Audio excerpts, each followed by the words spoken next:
Hola, bienvenidos a Ondas Sonoras con Nis, Noemí, Yolanda y Fabián, donde hoy conversaremos sobre un tema que, a pesar de las tecnologías y la antigüedad, la radio aún sigue persistiendo.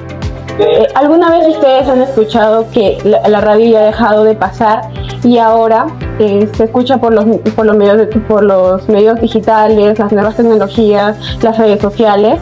Claro, bueno, la radio al día de hoy creo que se ha renovado completamente, y justamente antes de poder entrar, ¿no?, a lo que es el tema en sí, creo que muchas veces debemos enfocarnos en cómo el periodista, ¿no?, cuenta la historia, ¿no? Por ejemplo, nos dice Sabat, en donde el periodista antes, en los años anteriores, quería entrar a lo que era lo literario, ¿no? Pero eso en ese tiempo estaba más concentrado. Exacto, se iba más a lo que eran las novelas, y justamente si él quería convertir el periodismo en algo literario, tenía que prácticamente armarse de valor y dejar lo que era la prensa, porque prácticamente no estaba bien visto. Exacto. Y ¿tú qué piensas acerca de que en los años anteriores no se podía hacer esto? Claro, también lo menciona de que en la revista New York Times había, un 26 de diciembre, habían subido 4 artículos en los cuales se daba que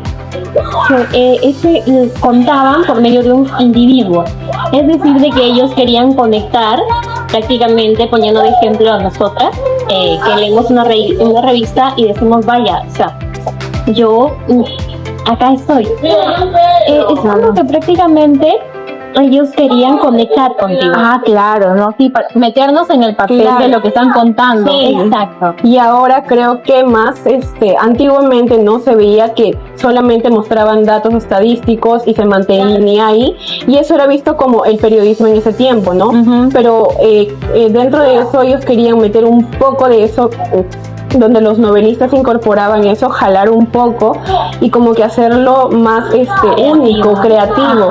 Y eso es lo que ahora la sociedad pide, o sea, la audiencia. He visto muchos casos de que pasan un dato estadístico y lo dejan de lado, como que no hay mucha importancia, no hay un trasfondo donde en sí ponga al lector como que siente ese mismo dolor, o digámoslo así, de que una familia muestran, ¿no? Una mamá perdió a su hijo, y entonces cómo generar ese enganche con el televidente, ¿no? Donde ahí se muestra que es importante la estética que uno le da, pero tampoco llegar al nivel del dramatismo. Ajá, o amarillismo también. O amarillismo que pueda mandar al lector a dejar a un lado eso y no tomar importancia, ¿no? Claro. Justamente también en la lectura nos muestra, por ejemplo, de que desde que el hombre pisó la luna, ahí ya los hechos no solamente se mostraban como información, sino de que ellos empezaban a mostrarlos de manera, por así decirlo, didáctica, ¿no? Mediante imágenes. Era lo cual se buscaba en ese tiempo poder darle ese enfoque, en donde prácticamente cuando tú estás escuchando o leyendo una historia o la información que se quiere contar, tú te metas en y esa es la importancia. Ya surgió la televisión, el internet, la radio, justamente que sería más atractivo, ¿verdad? Claro, porque tú quieres algo que te llame la atención, que te mantenga, y en cambio como que si tú no encuentras nada de eso, prácticamente tu atención se va a otra cosa. Exacto, sí. Y creo que aquí podríamos entrar justamente a los estudios que se hizo en la lectura de Emma Rondero, ¿no? Donde ellos hicieron un estudio práctico acerca de justamente el tema de la radio, ¿no? Que es lo que estamos enfocando ahorita. Fueron a personas que no estaban tanto relacionadas a los de comunicaciones, y ellos aciertan porque ponen como punto, o sea, sin saber prácticamente nada, como que el ritmo que ellos deben llevar está conforme a lo que ellos proporcionan en los datos, porque la metodología que ellos utilizaron fue directa. Y ahí se visualiza cómo se puede ver que no siendo tan capaces de poder entender lo que es el tema, la radio dentro de la comunicación. Ahí lo que más llama la atención es la voz, ¿no? ¿Por qué? porque justamente en ese artículo ellos habían hecho un experimento con 4 hombres y 4 mujeres. Sí, claro. Como los que explicaban. Exacto, como eran unas personas normales, o sea, que no deben ajenas a la comunicación. Sí, es como que en ese experimento como que sus resultados fueron sorprendentes, ¿no? Sí, porque aquí se destaca más a los varones, justamente del grado más resonante, como se le dice ahí en el artículo. Son más graves. Ajá, lo que más llama la atención. ¿Y por qué justamente llama más la atención? Por el hecho de que una voz grave transmite lo que es seguridad y confianza y credibilidad, que es lo importante también en ese tipo de medios, ¿no? Como es la radio, porque aquí si se usa una voz muy aguda o muy débil o menos resonante, todo en eso es que se siente lejana, tú no te conectas con esa voz, tú quieres como que una voz grave que al escucharla te hipnotice y digas, no, yo me quedo acá a escuchar más.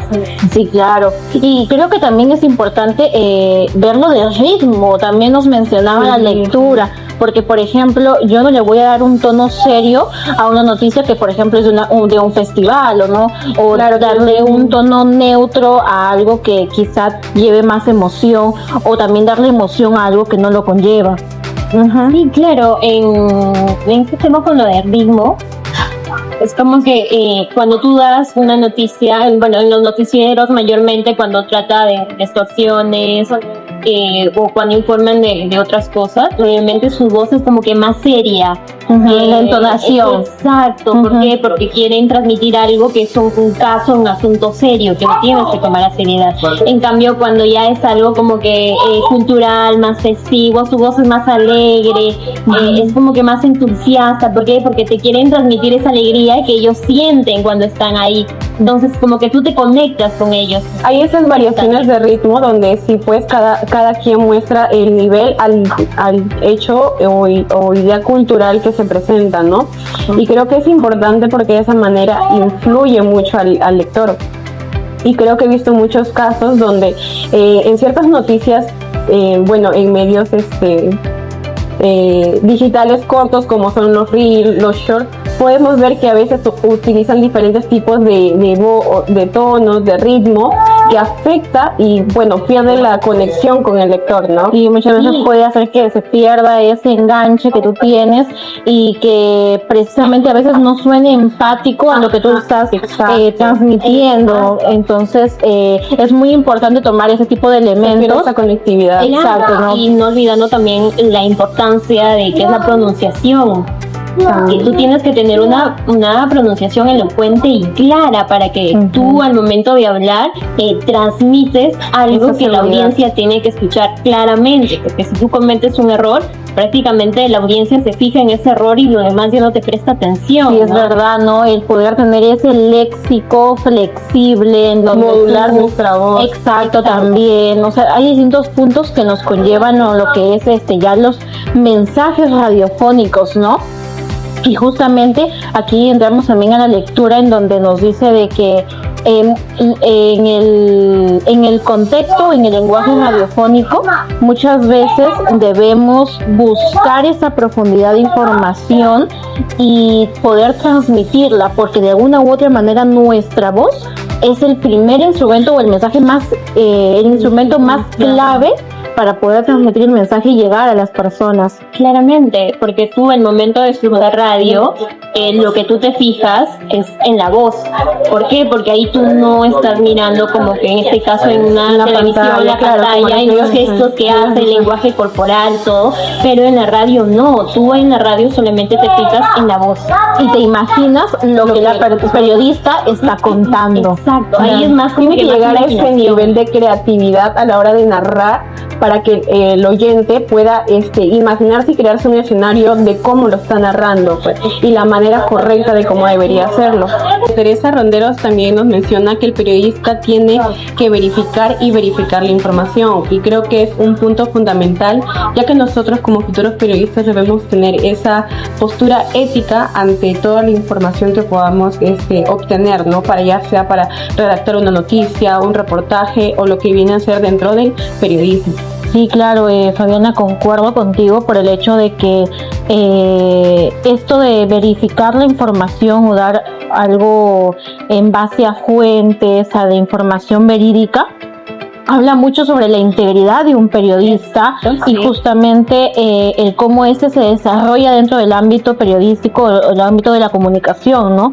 Y la autora ahí nos resalta, ¿no? Nos recalca en donde aquí el periodista debe dar un espacio o un lugar a la persona que está teniendo o que es partícipe del hecho, ¿no? Porque justamente eso hace de que la audiencia puede enganchar con ellos y asimismo también está comprobando de alguna u otra manera de que la información que está dando los hechos son verídicos, ¿no?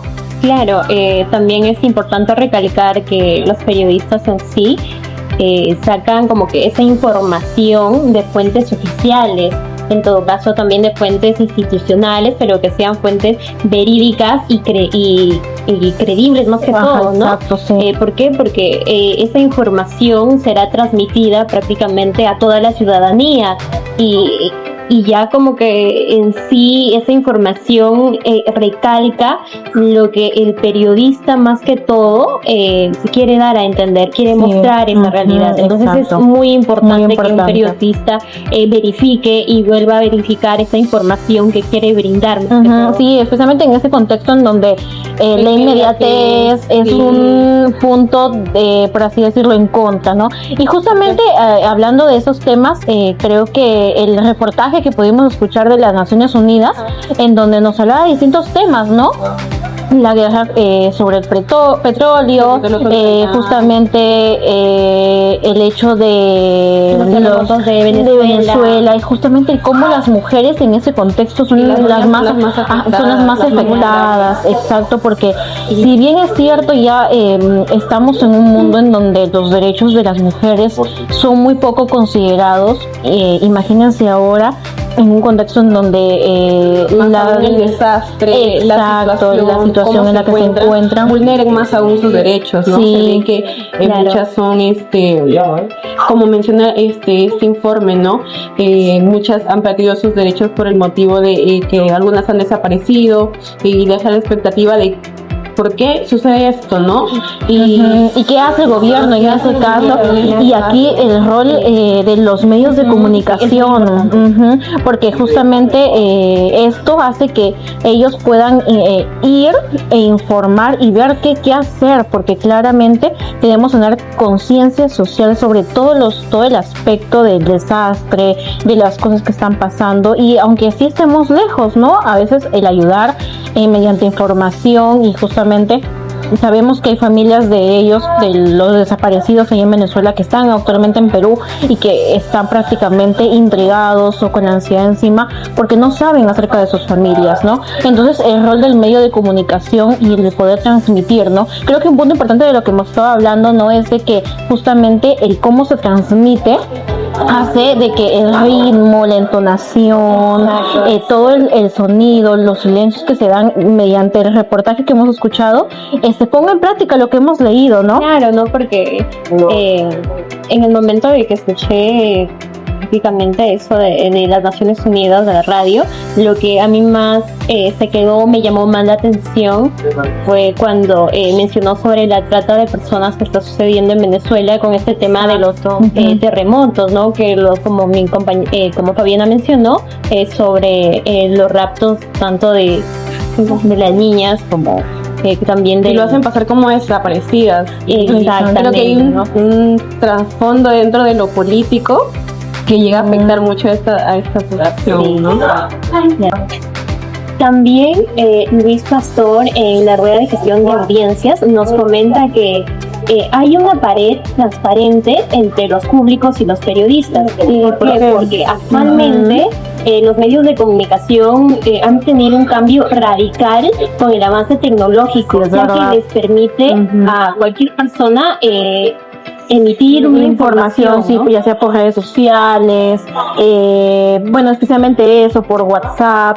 Entonces creo que aquí el periodista no cumple el rol no solo de gestor de información, ¿no? Sino de un gestor de audiencias. ¿A quién se va dirigiendo, no? Porque aquí la función importante del periodista es poder conectar ciudadanos, ¿no? y darle un valor añadido, ¿no? A simplemente la publicación de una noticia. Ya, y como ahora se ve la palabra prosumidor, ¿no? Sí, claro. Ahora cualquier persona puede producir y consumir una noticia a la misma vez, ¿no? Basarse en los datos y también ser visto como espectador, ¿no? Consumidor de la noticia, y esto hace ver de que el periodista debe guardar siempre su ética y profesionalismo para mostrar una noticia verdadera y que conecte con la audiencia, ¿no? Sí, creo que ya finalizando podemos citar, ¿no? Lo que dicen las autoras María Acosta y Herrera también, en donde aquí ellos proponen un modelo más complejo y a la vez completo, justamente para lo que es el lenguaje radiofónico. ¿Por qué? Porque si bien es cierto, la radio se ha ligado mucho a la prensa y prácticamente copiaba ese estilo tanto de género, de modelo, y en la cual eso ya no siento que no tiene una conexión, digamos así, grande, porque la radio va por una parte, el medio impreso va por otra, la televisión va por otra, entonces creo que son cosas de comunicar, ¿no? Exacto, ¿no? Y eso evidencia también, acá se considera dos ámbitos principales, ¿no? La estructura de mi discurso, de qué se busca transmitir, ¿no? Lo que sea ya exponer, ya sea un discurso, o también la forma en la que vamos a argumentar eso. Presentarlo. Y también la finalidad de nuestra presentación, cómo va a ser, si va a ser un diálogo o va a ser un monólogo, o de manera mixta, ¿no? Que englobe estos dos y pueda presentarse una noticia con cierta estructura para que pueda informar de manera real. Claro, en lenguaje Y radiofónico. más que todo también tratan de armonizar los elementos del mensaje radiofónico, ¿no? Que también es algo muy Sí, importante. claro, está por ejemplo lo que es la voz, tenemos la fugacidad del mensaje, y ahí viene, ¿no? Lo del ritmo, lo que son los elementos radiofónicos, sonido, el ritmo, entonación, pronunciación. Creo que todo eso abarca, ¿no? Justamente lo que hemos podido conversar el día de hoy. Y bueno, ¿no? Siento que la conclusión a todo esto es de que la radio ha tenido que abarca mucho más allá de lo que simplemente llegamos a pensar. Exacto, de lo que llegamos a escuchar nada más. Bueno, voy a escuchar radio y listo, ¿no? Me comunican algo, pero en cierta parte es una labor de atrás, ¿no? Todo el proceso y toda la estructura que puede demandar el labor del locutor, ¿no? El transmitir información mediante la radio. Porque es como que es interesante saber cuál realmente es el trabajo de un locutor o de un periodista tras la radio, ¿no? Con esa voz que nos llega a transmitir esas sensaciones, esas emociones. El imaginarnos lo que El escenario que te presenta. Sí, es muy importante. Bueno, chicas, ha sido un placer. Sí, y poder conversar de esto que nos va a enriquecer. Sí. Bueno, sí, nos despedimos hasta una próxima oportunidad.